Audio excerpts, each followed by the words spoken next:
അപ്പോൾ ഈ വീഡിയോയുടെ തമ്പനയിൽ കണ്ടിട്ട് മടി മാറ്റാൻ ഹെൽപ്പ് ചെയ്യുന്ന വീഡിയോ ആണ്, സേവ് ചെയ്ത് വെച്ചേക്കാം, പിന്നെ കാണാം. ആ ലെവലിൽ മടിയുള്ള ആളായിരിക്കാം ചിലപ്പോൾ നിങ്ങൾ. അതല്ലെങ്കിൽ ഇന്ന് ചെയ്യാമെന്ന് വെച്ച ഏതൊക്കെ കാര്യങ്ങളാണ് നിങ്ങൾ നാളത്തേക്ക് മാറ്റിയത്? ഈ ആഴ്ച ചെയ്യാമെന്ന് വിചാരിച്ച കാര്യങ്ങൾ ഏതൊക്കെ അടുത്ത മാസത്തേക്ക് മാറ്റി? നമ്മളെപ്പോലുള്ള ഒരുപാട് ആളുകളുണ്ട്, വലിയ വലിയ സ്വപ്നങ്ങൾ കാണും, ചെറിയ ചെറിയ പ്ലാനൊക്കെ ഇടും, പക്ഷെ അതൊന്നും ചെയ്യില്ല.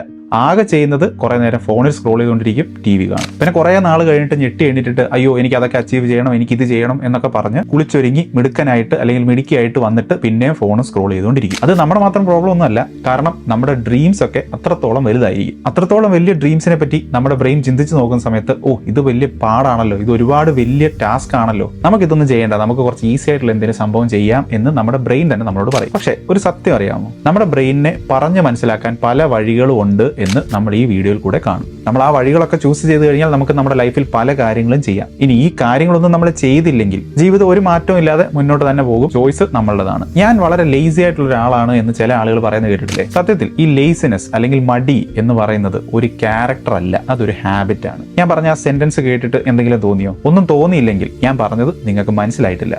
ഞാൻ ഒന്നുകൂടെ പറയാം. ലേസിനെസ് ഒരു ക്യാരക്ടർ അല്ല, അതൊരു ശീലം മാത്രമാണ്. കഴിഞ്ഞ 5-10 വർഷമായിട്ട് ലേസി ആയിട്ട് ഒരാൾ ആണ് എന്നൊരു ടാഗും കൊണ്ടാണ് നിങ്ങൾ നടക്കുന്നതെങ്കിൽ ഇനി അങ്ങോട്ടുള്ള കാലം അങ്ങനെ നടക്കണമെന്ന് നിർബന്ധമൊന്നുമില്ല. അത് വേണമെങ്കിൽ നമുക്ക് മാറ്റിയെടുക്കാൻ സാധിക്കും. ഇടയ്ക്കിടയ്ക്ക് സ്വയമായിട്ട് നമ്മൾ പറയും എനിക്ക് വലിയ മടിയാണ്. അതല്ലെങ്കിൽ ചുറ്റുമുള്ള ആളുകൾ വന്ന് പറയും ഇവനെ പോലൊരു മടിയനെ ഞാൻ കണ്ടിട്ടില്ല. അതൊക്കെ കേൾക്കുമ്പോൾ തന്നെ ഒരു അവാർഡ് കിട്ടിയതുപോലെ അത് വാങ്ങിച്ച് സൂക്ഷിച്ച് വെക്കാതെ അത് മാറ്റാൻ ശ്രമിക്കുക. ഞാനൊരു ഡിസ്ക്ലെയിമർ പറഞ്ഞോട്ടെ, ഇതൊക്കെ നമുക്ക് വേണമെങ്കിൽ മാത്രം ചെയ്താൽ മതി. നമുക്ക് വളരെ ലേഡ് ബാക്ക് ആയിട്ട് വളരെ ലേസി ആയിട്ടൊരു ലൈഫാണ് ജീവിക്കാൻ താല്പര്യമെങ്കിൽ, അതല്ലെങ്കിൽ നമ്മുടെ ലൈഫിന്റെ ചില സ്റ്റേജസിലൊക്കെ കുറച്ചൊന്ന് ലേറ്റ് ബാക്ക് ആവണം, കുറച്ചൊന്ന് ലേസി ആവണം, ചെറിയൊരു ബ്രേക്ക് എടുക്കണം എന്നൊക്കെ തീരുമാനിക്കുന്നുണ്ടെങ്കിൽ അതൊക്കെ പെർഫെക്റ്റ്ലി ഓക്കെ ആണ്. നിങ്ങൾക്ക് ഫുൾ ടൈം അങ്ങനെ ലേറ്റ് ബാക്ക് ആയിട്ട് ലേസി ആയിട്ട് ജീവിക്കാനാണ് താല്പര്യമെങ്കിൽ നിങ്ങൾക്ക് ഉള്ള വീഡിയോ അല്ല ഇത്. നിങ്ങൾക്ക് ഈ വീഡിയോ സ്കിപ്പ് ചെയ്യാം. ടൈറ്റിലിൽ പറഞ്ഞ പോലെ തന്നെ നിങ്ങൾക്ക് ഒരുപാട് ഡ്രീംസ് ഉണ്ട്, ഒരുപാട് സ്വപ്നങ്ങളുണ്ട്, പക്ഷെ നിങ്ങൾക്ക് മടിയുണ്ടെങ്കിൽ അങ്ങനെയുള്ളവർ മാത്രം ഈ വീഡിയോ കണ്ടാൽ മതി. അപ്പോൾ പറഞ്ഞു വന്നത്, ലേസിനെസ് ഒരു ക്യാരക്ടർ അല്ല, അതൊരു ശീലമാണ്. വളരെ സിമ്പിൾ ആയിട്ട് 4 സ്റ്റെപ്സിൽ എങ്ങനെ അത് ചെയ്യാൻ പറ്റുമെന്ന് നമുക്കൊന്ന് നോക്കാം. അപ്പോൾ എന്നെ നിങ്ങളെ പോലുള്ള സാധാരണ ആളുകളുടെ ലൈഫ് ബെറ്റർ ആക്കുന്ന തരത്തിലുള്ള വീഡിയോസ് ആണ് ഞാനിവിടെ ചെയ്യാൻ ശ്രമിക്കുന്നത്.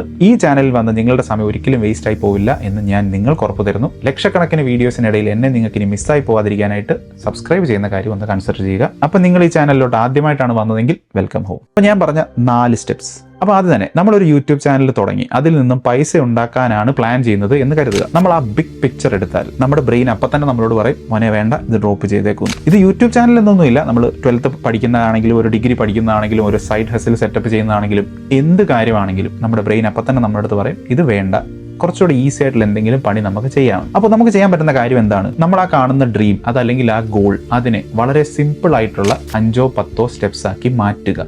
ഫോർ എക്സാമ്പിൾ, ഇപ്പോൾ യൂട്യൂബ് ചാനലാണ് സ്റ്റാർട്ട് ചെയ്യാൻ പ്ലാൻ ചെയ്യുന്നതെങ്കിൽ ഈ കാണുന്ന 10 സ്റ്റെപ്സ് ആയിട്ട് അതിനെ ഡിവൈഡ് ചെയ്യുക. ഓരോ സ്റ്റെപ്പിനും 5-10 ദിവസം വെച്ച് വളരെ ജനറസ് ആയിട്ട് കൊടുക്കുക. ഫോർ എക്സാമ്പിൾ, നമുക്ക് യൂട്യൂബ് ചാനൽ സെറ്റപ്പ് ചെയ്യുന്ന കാര്യം തന്നെ ഒന്ന് നോക്കാം. നമുക്ക് ഇത് എവിടെയും അപ്ലൈ ചെയ്യാം, പക്ഷേ ഞാൻ ഈ ഒരു എക്സാമ്പിൾ എടുക്കുന്നു എന്ന് മാത്രം. അപ്പോൾ ഫസ്റ്റ് സ്റ്റെപ്പ് എന്താണ്? നിങ്ങളുടെ നീഷ് എന്ന് ചൂസ് ചെയ്യുക. നീഷ് എന്ന് പറഞ്ഞാൽ ഏത് ടോപ്പിക്കിലാണ് നിങ്ങൾ വീഡിയോ ചെയ്യാൻ പോകുന്നത് എന്ന് ചൂസ് ചെയ്യുക. അപ്പോൾ നമ്മൾ നമ്മുടെ ബ്രെയിനിന് ഇപ്പോൾ കൊടുക്കേണ്ട ടാസ്ക് എന്ന് പറയുന്നത് എത്രയും പെട്ടെന്ന് ഒരു നീഷ് ചൂസ് ചെയ്ത് വേഗം സ്ക്രിപ്റ്റ് റെഡിയാക്കി ഷൂട്ട് ചെയ്ത് എഡിറ്റ് ചെയ്ത് അപ്ലോഡ് ചെയ്ത് മോണറ്റൈസ് ചെയ്ത് എത്രയും പെട്ടെന്ന് പൈസ ഉണ്ടാക്കൂ എന്ന് പറയുന്ന ഒരു വലിയ ടാസ്ക് അല്ല നമ്മൾ നമ്മുടെ ബ്രെയിനിന് കൊടുക്കേണ്ടത്. നമ്മുടെ ബ്രെയിനിനോട് വളരെ സിമ്പിൾ ആയിട്ട് പറയുക, അടുത്ത 5-10 ദിവസത്തിനുള്ളിൽ നീഷ് പിക്ക് ചെയ്യുക. അടുത്ത 5 ദിവസം എടുത്ത് വളരെ സാവധാനത്തിൽ കണ്ടുപിടിച്ചാൽ മാത്രം മതിയാകും. ഇപ്പൊ തന്നെ ഈ വീഡിയോ കണ്ടുകൊണ്ടിരിക്കുന്ന യൂട്യൂബ് ചാനൽ തുടങ്ങണം എന്ന് മനസ്സിൽ കരുതി ഒരുപാട് നാളായിട്ട് വലിയ ടാസ്ക് ആണല്ലോ എന്ന് പറഞ്ഞ് വേണ്ട എന്ന് വെച്ചവർക്ക് പോലും നിങ്ങൾക്ക് ചെറുതായിട്ടെങ്കിലും മനസ്സിൽ തോന്നിയില്ലേ എനിക്കും ഒരു യൂട്യൂബ് ചാനൽ തുടങ്ങണം, ഫസ്റ്റ് സ്റ്റെപ്പ് ഇന്ന് തന്നെ എടുക്കണമെന്ന്? സിമ്പിൾ. ഇങ്ങനെ എത്ര വലിയ ടാസ്ക് ആണെങ്കിലും നമ്മുടെ ബ്രെയിനിന് സ്റ്റെപ്സ് ആയിട്ട് കൊടുത്തു കഴിഞ്ഞാൽ നമുക്ക് നമ്മുടെ ബ്രെയിനിനെ ട്രിക്ക് ചെയ്യാൻ സാധിക്കും. അപ്പോൾ പറയുന്നത്ര സിമ്പിൾ ആണെങ്കിൽ 2021 ഒരു ചാനൽ തുടങ്ങാനുള്ള എല്ലാ സെറ്റപ്പും ഞാൻ ചെയ്തിട്ട് അത് അപ്പം തന്നെ ഞാൻ നിർത്തിയ ഒരു സംഭവമുണ്ട്. 99% ആളുകൾ ഒരു ചാനൽ തുടങ്ങുന്നതിന് മുമ്പ് തന്നെ നിർത്തുന്നതിന്റെ കാരണം അതാണ്. ഞാൻ അതിലേക്ക് വരാം. അപ്പോൾ നമ്മൾ സിമ്പിൾ സ്റ്റെപ്സ് ആക്കി മാറ്റി ഫസ്റ്റ് സ്റ്റെപ്പ് നമ്മൾ കംപ്ലീറ്റ് ചെയ്തു. അപ്പോൾ ഫസ്റ്റ് സ്റ്റെപ്പ് വളരെ ഈസിയാണ്, നമുക്ക് എല്ലാവർക്കും കംപ്ലീറ്റ് ചെയ്യാൻ എളുപ്പമാണ്. പക്ഷേ സെക്കൻഡ് സ്റ്റെപ്പ് എന്ന് പറയുന്നത് ക്യാമറ ടേൺ ഓൺ ചെയ്യുക, അതിന്റെ മുമ്പിൽ വന്നിരുന്ന് സംസാരിക്കുക എന്നതാണ്. സിമ്പിൾ ആയിട്ട് പറഞ്ഞാൽ നമ്മൾ ഒരു പ്രസന്റേഷൻ സ്കില്ല് ഇനീഷ്യേറ്റ് ചെയ്യുന്ന ഒരു പ്രോസസ്സാണ് നമ്മുടെ സെക്കൻഡ് സ്റ്റെപ്പ്. അതത്ര ഈസി അല്ല എന്ന് പറയുന്നതിന്റെ കാരണം എന്താണ്? ഒരു ക്യാമറയുടെ മുമ്പിൽ ഇരുന്ന് ഇങ്ങനെ സംസാരിക്കുക എന്ന് പറയുന്നത് നമുക്ക് നാച്ചുറൽ ആയിട്ട് വരുന്ന ഒരു സംഭവമല്ല. അപ്പോൾ അതിന് ഞാൻ എന്നെ പുഷ് ചെയ്യേണ്ടതായിട്ട് വരും, കുറച്ചൊക്കെ എഫേർട്ട് എടുക്കേണ്ടതായിട്ട് വരും. അപ്പോൾ അതൊരു സ്റ്റെപ്പ് ആണെങ്കിൽ പോലും ഞാൻ അതിന് 5-10 ദിവസം കൊടുത്താൽ പോലും ചിലപ്പോൾ എനിക്ക് ഡ്രോപ്പ് ചെയ്യാൻ തോന്നും. അപ്പോൾ അതിനുള്ള സൊല്യൂഷൻ വളരെ സിമ്പിൾ ആണ്. ചെയ്യാൻ പോകുന്ന ടാസ്ക് കുറച്ച് എഫേർട്ട് ഉള്ള സംഭവമാണെങ്കിൽ ആ റൊട്ടീൻ നമ്മൾ സിമ്പിൾ ആക്കുക. അതായത് ടാസ്ക് ടഫ് ആണെങ്കിൽ റൂട്ടീൻ സിമ്പിൾ ആക്കുക. ഞാനത് എക്സ്പ്ലെയിൻ ചെയ്യാം. അപ്പോൾ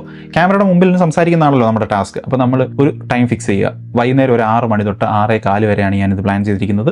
ഞാനൊരു ചെയർ സെറ്റപ്പ് ചെയ്യുക, അതിൻ്റെ ഫ്രണ്ടിൽ ഒരു സ്റ്റാൻഡ് സെറ്റപ്പ് ചെയ്യുക. അപ്പോൾ ഞാൻ 10 മിനിറ്റ് സ്പെൻഡ് ചെയ്താൽ ഞാൻ നേരെ അവിടെ ചെല്ലുന്നു, ആ സ്റ്റാൻഡിലേക്ക് ക്യാമറ വെക്കുന്നു, എനിക്ക് സംസാരിച്ച് തുടങ്ങാം. എനിക്ക് ആ ഹോൾ സെറ്റപ്പ് ഞാൻ റെഡിയാക്കി വെച്ചിരിക്കുകയാണ്. ഞാൻ എപ്പോഴും ഇരിക്കുന്ന സ്ഥലത്തിനോട് അടുത്ത് തന്നെ എനിക്ക് വിസിബിൾ ആവുന്ന തരത്തിൽ ആ സെറ്റപ്പ് ഞാൻ റെഡിയാക്കി വെച്ചിരിക്കുകയാണ്. എനിക്ക് എൻ്റെ സമയത്ത്, അതായത് ഞാൻ ഫിക്സ് ചെയ്ത് എനിക്ക് സമയത്ത് ഞാൻ നേരെ ചെല്ലുന്നു, അത് ചെയ്യുന്നു എന്ന തരത്തിൽ ഞാൻ സെറ്റപ്പ് ചെയ്ത് വെച്ചിരിക്കുന്ന തരത്തിൽ നമ്മൾ റൂട്ടീൻ സിമ്പിൾ ആക്കുക.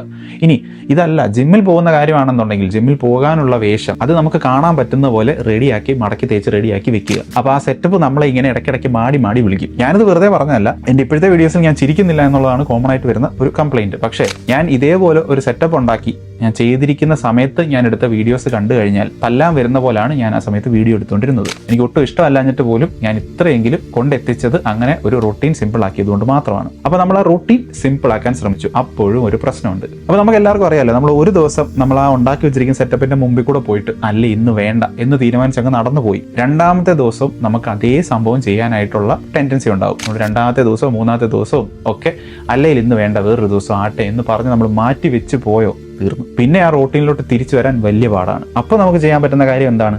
അവസാനത്തെ അടവ്, അതായത് നമ്മുടെ അറ്റോമിക് ഹാബിറ്റ്സിലെ മോർഗൻ ഹൗസിൽ പറഞ്ഞ 2 മിനിറ്റ് റൂള് അപ്ലൈ ചെയ്യുക. നിങ്ങൾ ചെയ്യാൻ പോകുന്ന എന്തെങ്കിലും ഒരു കാര്യം അത് നമ്മൾ സിമ്പിളായിട്ട് അത് സെറ്റപ്പ് ചെയ്ത് വെച്ചിട്ടുണ്ട്. ഇനി സിമ്പിളായിട്ട് സെറ്റപ്പ് ചെയ്ത് വെച്ചിട്ടില്ലെങ്കിൽ പോലും അത് ചെയ്യാൻ ഒരുപാട് മടിയാണെങ്കിൽ നേരെ പോവുക, 2 മിനിറ്റ് മാത്രം ചെയ്യുക, അത് അപ്പോൾ തന്നെ ഡ്രോപ്പ് ചെയ്യുക, തിരിച്ചു പോരുക. ഒരു ബുക്ക് വായിക്കാനാണ് നിങ്ങൾ പ്ലാൻ ചെയ്യുന്നതെങ്കിൽ ജസ്റ്റ് ഒരു പാരഗ്രാഫ് മാത്രം വായിക്കുക, അതവിടെ മടക്കി വയ്ക്കുക. ഇനി ജിമ്മിൽ പോകാനാണ് പ്ലാൻ എന്നുണ്ടെങ്കിൽ ജിമ്മിൽ പോകാനുള്ള വേഷം എടുത്തിടുക, വീടിന് ചുറ്റും ഒരു റൗണ്ട് നടക്കുക, തിരിച്ചു പോരുക. സിമ്പിൾ. ചെയ്യാൻ ഉദ്ദേശിക്കുന്ന കാര്യം അത് എന്തും ആവട്ടെ, അത് 2 മിനിറ്റ് മാത്രം ചെയ്യുക. ഇത് കേൾക്കുമ്പോൾ വളരെ സിമ്പിൾ ആയിട്ട് തോന്നും, പക്ഷേ നമുക്ക് ആ റൂട്ടീൻ ബിൽഡ് ചെയ്യാൻ ഇത് ഒരുപാട് ഹെൽപ്പ് ചെയ്യും. പിന്നെ നമ്മൾ എല്ലാവരും ശ്രദ്ധിക്കേണ്ട ഒരു വളരെ ഇമ്പോർട്ടൻ്റ് ആയിട്ടുള്ള കാര്യം, ഞാൻ നേരത്തെ പറഞ്ഞു, നമ്മൾ ആ ഹോൾ ടാസ്കിനെ 10 സ്റ്റെപ്പായിട്ട് ഡിവൈഡ് ചെയ്തു, അല്ലെങ്കിൽ 5 സ്റ്റെപ്പായിട്ട് ഡിവൈഡ് ചെയ്തു. അത് ഡിപ്പെൻഡ്സ് ഓൺ നമ്മൾ എടുക്കുന്ന ആ ഒരു ടാസ്ക് എത്രത്തോളം വലുതാണ് എന്ന് വെച്ചിരിക്കും. അപ്പോൾ ഓരോ സ്റ്റെപ്പ് കഴിയുമ്പോഴും നമുക്ക് പറ്റുമെങ്കിൽ ചെറിയൊരു ബ്രേക്ക് എടുക്കുക, ആ സ്റ്റെപ്പ് കംപ്ലീറ്റ് ചെയ്തതിൽ സന്തോഷിക്കുക. ചുമ്മാ ഓവറാക്കി ഒരു സ്റ്റെപ്പ് കഴിഞ്ഞ് അപ്പം തന്നെ അടുത്ത സ്റ്റെപ്പിലേക്ക് കയറി നമ്മുടെ ബോഡിയെ മൈൻഡിനെ എക്സോസ്റ്റ് ചെയ്യാതിരിക്കാൻ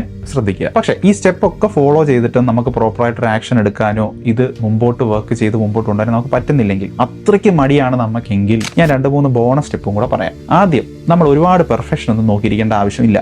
ഞാൻ നേരത്തെ പറഞ്ഞില്ലേ, ഞാൻ 2021 ഇതേപോലൊരു യൂട്യൂബ് ചാനൽ തുടങ്ങാനായിട്ട് പ്ലാൻ ചെയ്തു. അപ്പോൾ ഞാൻ ക്യാമറയൊക്കെ സെറ്റപ്പ് ചെയ്ത് ഞാനൊരു വീഡിയോ എടുത്തു. എന്നിട്ട് ഞാൻ ആ വീഡിയോ എടുത്ത് നോക്കിയപ്പോൾ തന്നെ ഞാൻ അപ്പം തന്നെ ഈ പരിപാടി മുഴുവൻ ഡ്രോപ്പ് ചെയ്തു. അതിൻ്റെ കാരണം, ഞാൻ ആ വീഡിയോ എടുത്തിട്ട് ഞാൻ ആ വീഡിയോ കമ്പയർ ചെയ്തത് ഞാൻ ആ സമയത്ത് യൂട്യൂബിൽ കണ്ടുകൊണ്ടിരുന്ന മറ്റുള്ള സക്സസ്ഫുൾ ആയ ആളുകളുടെ വീഡിയോസുമായിട്ടാണ്. നാച്ചുറലി നമുക്ക് എല്ലാവർക്കും വരുന്നൊരു സംഭവമാണത്. ആ മെൻറ്റാലിറ്റി വളരെ മോശമാണ്. നമ്മൾ ചെയ്യാൻ പോകുന്ന ടാസ്ക് ഡ്രോപ്പ് ചെയ്യാനുള്ള ഏറ്റവും വലിയ കാരണം അതാണ്. അപ്പോൾ സിമ്പിളായിട്ട് പറഞ്ഞാൽ എൻ്റെ മനസ്സിലോട്ട് അപ്പോൾ വന്നത്, ഈ വീഡിയോ, അതായത് ഞാൻ എടുത്ത എൻ്റെ ആദ്യത്തെ വീഡിയോ, ഇത് വളരെ മോശം വീഡിയോ ആണ്.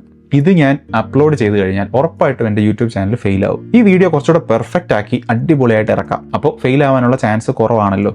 സിമ്പിളായിട്ട് പറഞ്ഞാൽ ഫെയിൽ ആവാനുള്ള പേടി, ഫിയർ ഓഫ് ഫെയിലിയർ. ഇത് തന്നെയാണ് നമുക്ക് എല്ലാ ആളുകൾക്കും, 99% ആളുകൾക്കും നമ്മൾ ചെയ്യാൻ പോകുന്ന ടാസ്ക് തുടങ്ങാതിരിക്കാനുള്ള കാരണം. നമ്മൾ കാണുന്ന അല്ലെങ്കിൽ നമ്മൾ ഫോക്കസ് ചെയ്യുന്ന ഫീൽഡിൽ സക്സസ്ഫുൾ ആയിട്ടുള്ള ആളുകളൊന്നും ഒരു ദിവസം രാവിലെ എണ്ണിറ്റപ്പോൾ തന്നെ അവർ സക്സസ്ഫുൾ ആയി ആ ഫീൽഡിൽ ഏറ്റവും ടോപ്പ് ലെവലിൽ എത്തിയ ആളുകളൊന്നും അല്ല. അവർക്ക് എല്ലാവർക്കും ആദ്യമായിട്ട് അത് ചെയ്തപ്പോൾ കിട്ടിയത് ബാഡ് റിസൾട്ട്സ് ആണ്. ബാഡ് റിസൾട്ട്സിൽ നിന്നും ഓക്കെ റിസൾട്ട്സിലേക്ക് വന്നു, പിന്നെ ഗുഡ് റിസൾട്ട്സിലേക്ക് വന്നു, പിന്നെ ഗ്രേറ്റ് റിസൾട്ട്സിലേക്കും പെർഫെക്റ്റ് റിസൾട്ട്സിലേക്കും ഒക്കെ വന്ന ആളുകളെയാണ് നമ്മൾ ഈ കണ്ടുകൊണ്ടിരിക്കുന്നത്. ശരിക്കും എന്താണ് ഫെയിലിയർ? ഇപ്പോൾ 10ാം ക്ലാസ്സിലെ എക്സാം ഒരാൾ 2 തവണ എഴുതി തോറ്റു എന്ന് വെക്കുക. അയാൾ 3ാമത്തെ തവണ എഴുതി ജയിച്ചു. അവൻ ഫെയിലാണോ പാസ്സാണോ? ഇനി അതൊക്കെ പോട്ടെ, നമ്മുടെ ആദ്യത്തെ എക്സാമ്പിൾ യൂട്യൂബ് ചാനൽ തന്നെ എടുക്കുക. നമ്മൾ ആ പറഞ്ഞ 10 സ്റ്റെപ്പ് നമ്മൾ ഫോളോ ചെയ്തു, നമ്മൾ കുറേ നാൾ കഷ്ടപ്പെട്ടു, വീഡിയോസ് ഒക്കെ അപ്ലോഡ് ചെയ്തു, പക്ഷേ നമുക്ക് മോണിറ്റൈസ് ചെയ്യാൻ സാധിച്ചില്ല, അതല്ലെങ്കിൽ സാധിക്കുന്നില്ല.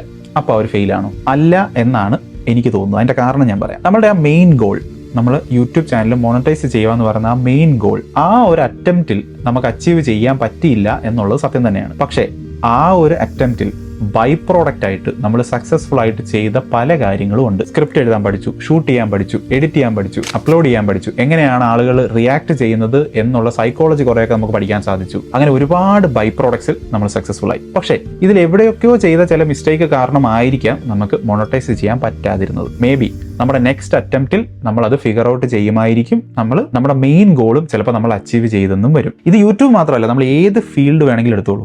100% ഫെയിലിയർ എന്ന് പറയാൻ പറ്റുന്ന ഒരു ബൈ പ്രോഡക്റ്റ് പോലും ഇല്ലാത്ത ഒരു ഫെയിലിയർ ഉണ്ടോ? ഉണ്ടെങ്കിൽ എനിക്ക് നിങ്ങളൊന്ന് കാണിച്ചു തരും. അപ്പൊ ഞാൻ ഇത്രയും നേരം പറഞ്ഞ സിമ്പിൾ 3 സ്റ്റെപ്സ്. അപ്പൊ first one, break it into steps. Second one, simple routine. മൂന്നാമത്തത് 2-minute റൂൾ. അതിനോടൊപ്പം തന്നെ നമ്മൾ മനസ്സിൽ വെക്കേണ്ട 2 കാര്യങ്ങൾ. Do not go for perfection. രണ്ടാമത്, there is nothing called failure. So വെറുതെ ഇരിക്കാതെ വേഗം തുടങ്ങിക്കോളൂ. Your dreams are waiting for U.